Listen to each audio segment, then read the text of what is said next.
ভালো ঔষধ, ভালো মানের ঔষধ এবং সঠিক ঔষধ সঠিক মাত্রায় প্রয়োগ করার যে জ্ঞান, এটি হচ্ছে ফার্মাসিস্টদের কাজ। এবং ওনারা সেই ঔষধটি যেখানে উৎপাদিত হয় অথবা যেখানে বিক্রয় হয় সেখান থেকে চিকিৎসকের পরামর্শ অনুযায়ী ওনারা এটি কিন্তু রুগীর কাছে পৌঁছে দেয়। ওনাদের দায়িত্ব অত্যন্ত গুরুত্বপূর্ণ। বাংলাদেশ জাতীয়তাবাদী দল এদেশে বৃহত্তম গণতান্ত্রিক রাজনৈতিক দল এবং বাংলাদেশ জাতীয়তাবাদী দল জনগণের অধিকার আদায়ের জন্য আমাদের ভারপ্রাপ্ত চেয়ারম্যান জনাব তারেক রহমানের নেতৃত্বে গত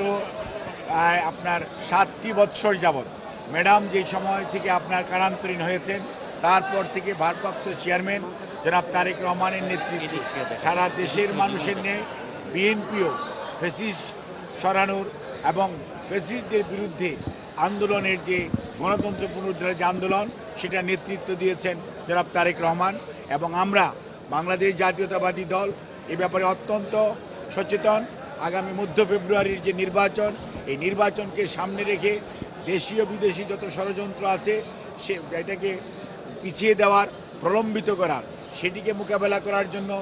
দল যেমন প্রস্তুত, অন্যদিকে নির্বাচনে অংশগ্রহণ করে জনগণের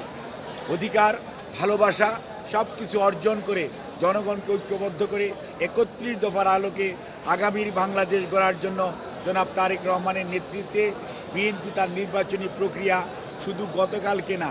বিএনপি গত 18 মাস পূর্ব থেকেই নির্বাচনী যে সমস্ত কার্যক্রম করা প্রয়োজন সেটি শুরু করেছে। এবং সেই অনুযায়ী বিএনপির নেতা কর্মীরা প্রতিটি ঘরে ঘরে জনাব তারেক রহমানের আহ্বানে সাড়া দিয়ে ভোটারদের কাছে, জনগণের কাছে 31 দফার কর্মসূচি নিয়ে জনগণকে ঐক্যবদ্ধ করার কাজে সারা দেশব্যাপী আজকে ব্যস্ত আছে। এবং সেই কর্মচাঞ্চল্য যেটা চলছে, আর আপনারা যেটাকে নির্বাচনী প্রক্রিয়া বলেন অর্থাৎ মনোনয়ন, বিএনপি এত বড় দল আলহামদুলিল্লাহ যে বিএনপির মনোনয়ন প্রত্যাশী মানুষের সংখ্যা যা সিট আছে তার কম হলো 10 গুণ আছে। কাজেই বিএনপি তার কে প্রার্থী হবেন কে হবেন না সেটির জন্য আমাদের স্থানীয় নেতৃবৃন্দ, জেলার নেতৃবৃন্দ, আমাদের দলের পক্ষ থেকে জরিপ এবং সর্বোপরি জনগণের ভালোবাসায় যেই সমস্ত মানুষগুলো নিজ নিজ এলাকায় উদ্ভাসিত তাদেরকেই বাংলাদেশ জাতীয়তাবাদী দল ইনশাল্লাহ আপনারা দেখতে পাবেন খুবই